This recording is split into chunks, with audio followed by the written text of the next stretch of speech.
Right? What's up, Blametruth? Hey, what's up, guys?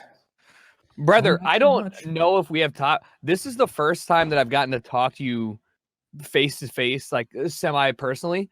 Same, Because you know, we grew up doing the same shit, and I swear, like, I don't know how I've avoided you for this.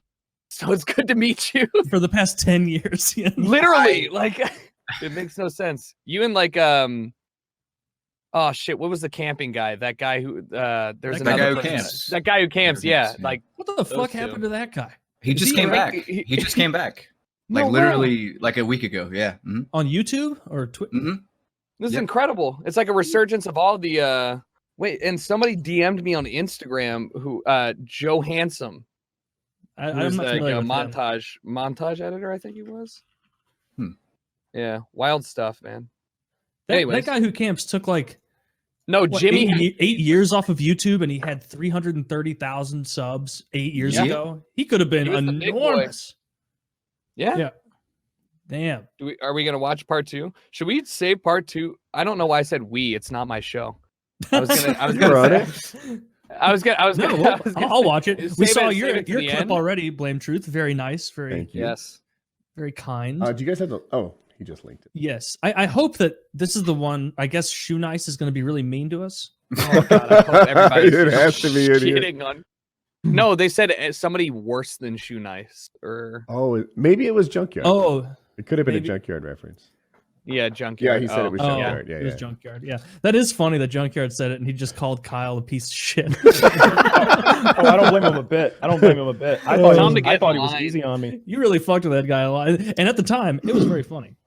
I didn't fuck with him a lot. I just fucked with him that one time. I made That one time accounts for a lot. It does count for a lot. It does count for a lot, you know. And I just thought it was funny because, you know, nobody liked him. None of us I liked creators or him. whatever. I thought he was Did you? okay. I mean, he was I thought- nice. He's a nice. You know guy. what? But you were also Machinima royalty. I think that some of us were coming from a place of jealousy where everything he did got uploaded. He had these pristine, like prime selection criteria. Kyle?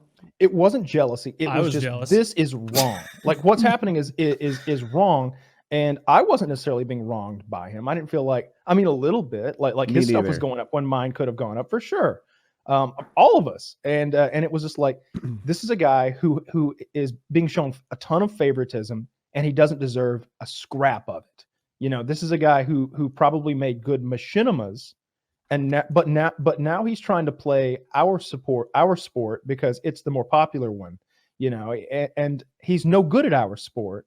And yet he's still getting the preferential treatment that he earned making Yeah. machinimas. Like he got grandfathered in unfair. Yeah. He's being That's all grandfathered accurate, in, yeah. and to the degradation of the main machinima channel to all of us. Because if you're And a Respawn. if you're a new subscriber out there, you're a bit of currency. You know, you're a guy who likes video games, and now you find out there's a YouTube scene for it. And you're like, what's the biggest deal in YouTube game? And they're like, machinima. And you go over to machinima. You're like, all right, let me see what the premiere director, who's on the front page of this thing. I remember. And Do you remember see you had to Junkyard. apply? You had to apply myself, Dr. Disrespect, fucking like I'm pretty sure Woody did too. Like everyone, I like did. everyone apply. You had to make a video application. Be like, this is why I deserve to be a premiere director. Yes. That was the I didn't first have to FPS apply. Russia video. I didn't have Oh to my apply. I just got it. You were They just just gave- Oh, legend. I Yeah. remember getting that Yeah, email yeah, shot yeah. out to all of us, and my thought was like, I'm not even going to make a video. What I is think I might have made a what is the video. fucking point? It was never important to me for two reasons. One, Ken like I Burton. didn't Oh give my them Ken very Burton. much content, so everything I Yes. gave them went up immediately. Like I know Wings had a lot of like videos that he was wishing would get chosen. I gave him like a video every 2 weeks, 3 weeks, so it would go right to the front of the line because there was no backlog. There's a mute button, Kyle. I don't have one. and I think a lot of the reason my videos didn't get picked is like someone would have in there like 102-2 domination, and mine would be like domination. I go 30-11, but I tell a funny story about a retarded guy I saw at the grocery store. And Taylor, you're not wrong. Bro, I might you have been remember wrong I had about a this, but I never wanted to be on that channel that badly. That's why I didn't give him that much content. I was always investing in my own channel. It was great for And growth. how'd That that work? was that was always Right? I hear that you. was the biggest Clearly investment great. you could. the biggest investment you can make it was to give your video to them, because first of all, you got a $2.50 CPM at a time when we didn't make any money on our own channels. Maybe that wasn't a big deal for some people. It really wasn't a big deal for me, because it came to a big deal. I made like $4,000 from them ever, like something like that total. Yeah, that's crazy. Huh. Off of that's millions of views. 100%. Yeah. No, I was thinking it would have been more than that. Is what I was saying. No, well, like I only sent them like 5 videos ever. You know, they were pretty the good. type of content that you guys were producing was not meant for that channel. Like I remember that, because you're right. Like the 111 and 3 Fearcrad video that they uploaded would do incredible, and then I was like, I killed myself 155 times with a rocket launcher for over 10 minutes, like that, you know. But it was the only way to get, because they were one of the first partner channels, so it was the only way to actually earn income prior to their partnership, whatever the fuck. So I just remember sending them like drop boxes to Shore Wars and being like, please just take one, or like 8, man. You know. What is Shore Wars up to? What is that guy up to? He still follows me on Twitter. I don't know. Is he no in the industry way. anymore? Yeah, hit him up. I just want to know what he's doing. Yeah. Or JD 2020. That's so yeah. The reason. Wait, no. Listen, I have a JD 2020 video, or I'm sorry, a story, and I think it's probably worth it. It's very recent. Okay. I want to hear it. I want to hear it. All right, so I went. I'm obviously in the music industry. Have a lot of friends. One of my friends works with Notch and manages a bunch of like music acts, etc. So at one point, I guess it was like 6 months ago, I got a text message and it was like, hey, what are you doing 2 weeks from now? I was like, well, nothing much. It's like a Thursday. He's like, all right, well, if you want to keep your Thursday night open, I've got box seat tickets to Tool. And I was like, yeah, of course I would love to see Tool live in concert in LA, one of their dates. Love Tool. So I end up meeting up with this group of people. It's myself and like 9 other people, and we go to the Staples Center together, and it's incredible. Tool's amazing. Vince, I'm not gonna say his last name, Zappella, the guy who runs Respawn Entertainment that did like Titanfall and also like COD 4, etc.